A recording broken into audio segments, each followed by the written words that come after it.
Aujourd'hui, SNCF transporte plus de 135 millions de voyageurs par an et fait circuler plus de 15 500 trains par jour. Vous imaginez à quel point il est capital d'assurer une maintenance de qualité pour continuer à produire le meilleur du service SNCF.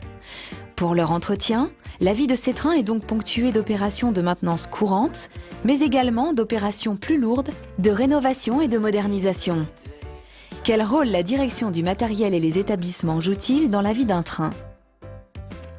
Tout d'abord, à qui appartiennent ces trains ? Ces trains sont financés soit par les activités SNCF, soit par les autorités organisatrices pour Transilien, TER et Intercités. Ces AO ont un objectif commun, optimiser les coûts de possession des engins et notamment ceux de la maintenance.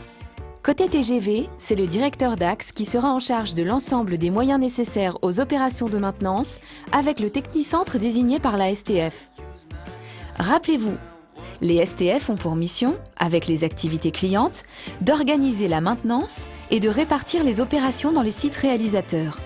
Elles garantissent le respect des schémas de maintenance et l'optimisation de la disponibilité des matériels. Le centre logistique industriel assure l'approvisionnement des pièces de rechange pour les technicentres et l'optimisation des stocks de l'ensemble du domaine.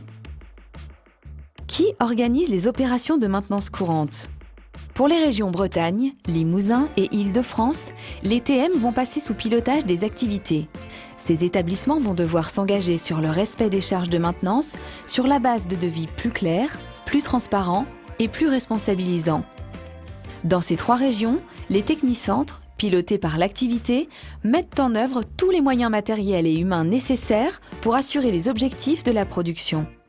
L'activité est donc en responsabilité directe sur les coûts, y compris la maintenance des matériels. De son côté, M a mis en place un programme d'action spécifique pour accompagner les activités et les établissements à obtenir une production industrielle de haut niveau par le déploiement du SPM, garantir la transparence et le respect des coûts par un pilotage économique adapté, tenir la performance en fiabilité et en disponibilité des matériels par une plus grande exigence sur la chaîne d'approvisionnement des pièces, accompagner les établissements à passer le cap de la territorialisation.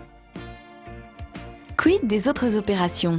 Au-delà de la maintenance courante assurée par l'ETM, les TI pilotés, eux, par la direction du matériel, assurent les opérations de rénovation, de modernisation des trains, sans compter l'important travail sur les pièces réparables du matériel. Il s'appuie sur le programme Travaux industriels et rénovation qui met en place une gestion de projet gérée par un pilote avec des outils de gestion dédiés et surtout un partage avec les clients concernés.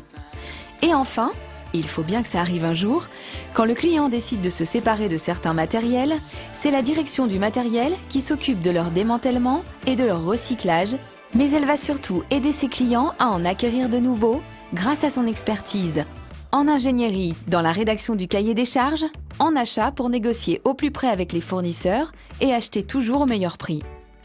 Pour assurer le succès de ces missions de maintenance, qu'elles soient courantes ou industrielles, c'est bien à la direction du matériel que revient la responsabilité de renforcer la gestion des compétences, de la formation jusqu'à l'évolution des métiers pour être toujours les meilleurs, de placer l'ingénierie au cœur de la performance et au plus près du terrain, d'assurer la maintenance au bon moment et au bon niveau de qualité pour préserver la sécurité ferroviaire, enfin de garantir la sécurité et la santé du personnel, et ça n'est pas une option.